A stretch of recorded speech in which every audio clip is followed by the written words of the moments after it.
This is the new EP8, and we're going to see if Arken Optics is as good at making LPVOs as they are in making affordable long-range rifle scopes on this episode of Moondog Industries.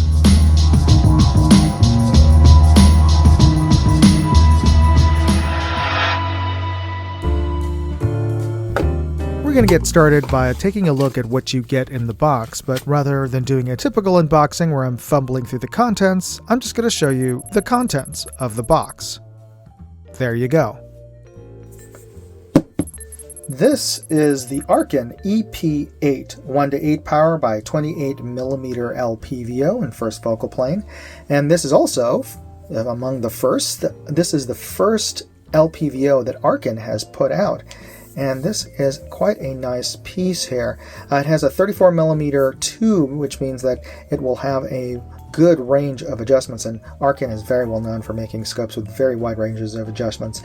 But it has a large 28mm objective lens on the front, which means that it will bring in theory, more light to and better low light performance. But again, that'll depend on the glass and the coatings, so we'll see that later.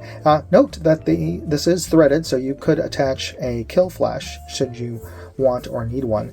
It comes with a illuminated reticle, and there are 11 levels of illumination, but only 9 are visible. In fact, the first 2 are marked off as NV, or Night Vision 1 and 2 settings, so those are compatible with your nods, but it has 9 levels of optical illumination, well, starting with 0 all the way up to 9, and we'll take a look at that reticle and the illumination later. It's powered by a 2032 coin battery inside of the illumination lever. My kit did not come with a battery, but those are fairly easy to source, just FYI. And let's listen to these turrets. Let's take off these caps. These are capped turrets. And note that these are resettable with a coin, so no specialized tool, no Allen wrench needed. And these are nicely designed and very clear turrets. For a low-profile LPVO turret, I've often complained that it's hard to see visually what number the dial is actually set on, the turret is actually resting on, and when you're making adjustments, you just have to go with feel or sound. But let's see what they sound like. Wow. Okay. Arken is known for making very loud and tactile positive turrets, and this LPVO does not disappoint in that matter. Wow. This is so impressive, it deserves 3 Owen Wilsons. Wow. Wow. Wow. Yeah, this is probably one of the loudest and most tactile positive turrets. Whoa, yeah, these as well. That loudest and most tactile positive turrets I've experienced on an LPVO, so that's impressive. All right, let's check out this magnification ring. Pretty smooth. Maybe a little bit there, but yeah, smooth. And it comes with a removable throw lever and a little bit of a fin as well. I've attached this throw lever, but it comes in a separate bag inside of the case. But it's got a 180 degree throw from 1 to 8. And let's check out. That's smooth too. Nice. And it would have been nice if they put some sort of indicator about, I get a little bit of whiteout along one of these notches does help in helping you figure out, where, if you need to remember what focus you need for a specific distance, you can do that. But this is very smooth and has a nice big lens relative to the tube, so this should not. The tube itself will have minimal obstruction to your field of view.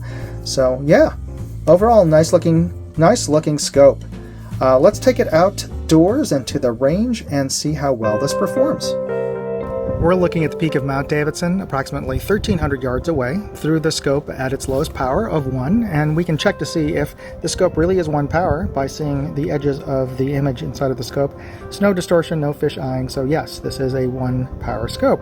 And at its lowest power setting, we can also see the best overall quality of image through the glass in terms of color, saturation, detail, and contrast, because as we increase magnification, and we're going to bring it up to 5, about halfway, we are introducing more and more distortions through the glass, and you can see there how much the reticle has changed, because this is a first focal plane reticle. And let's just bring this up all the way there, and you can see just to the right of the center there, about halfway down that ladder below the horseshoe, there is a white object sticking up above the bushes there on the top of the hill. That is a trail marker sign on top of an 8-foot-ish tall pole, and that's a good proxy for a 30-inch steel target at this distance. And while very few people would consider using an LPVO to engage a target at this distance, I've seen plenty of guys put LPVOs on ARs that are chambered in 308 or 6.5, so with the right loading, in theory, you could hit that target. I don't know, do you think you could ring that steel at this distance? Leave me a comment, let me know.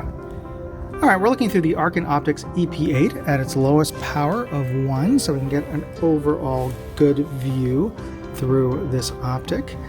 And this is our widest field of view, and for the most part I don't notice much in the way of any fisheyeing on the outer edges, so this is pretty good.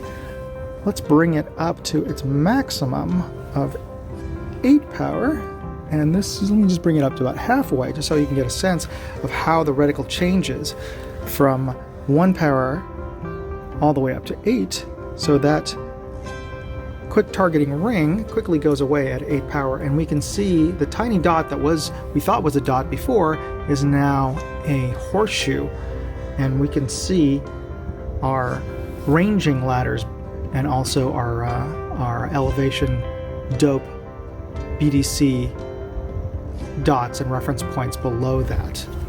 And I'm going to move it over to one of the targets to the right, just so we can more clearly see that BDC. Actually, let me move it over to the wall so you can clearly see that reticle. You can see that it does have lead dots for moving targets as well as windage holdovers depending on your range, using the ranging ladder below it, below the horseshoe there. And this is also a good opportunity, let me just put it in between to test out our illumination. This first setting is supposed to be for night vision compatible, and V2 and 1, I still can't really see it. 2, there, I can definitely see it.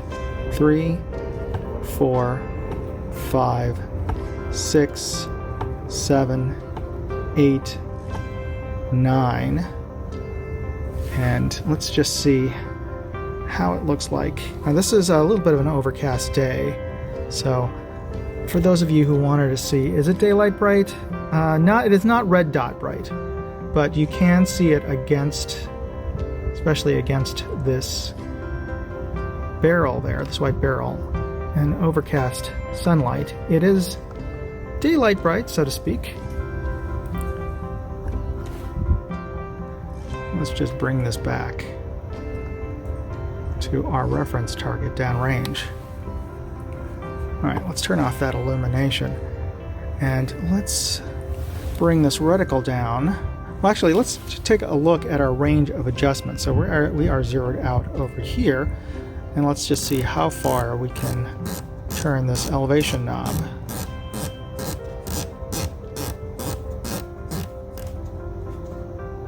And that's topped off. Let's bring this down. Past our 0.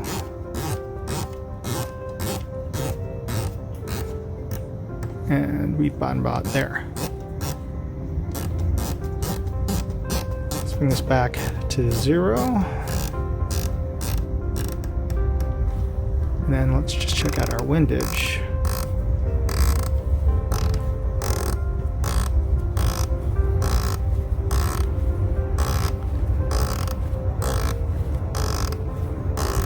Wow, this goes for a bit, doesn't it? All right, so there is our rightmost. And bear in mind, this is our maximum magnification. But it's good to see that we did not experience any of the darkening the edge of the eye box that we sometimes get with optics at its max power through the camera. And that is our farthest on our left. All right, let's bring this back to our 0 on our knob.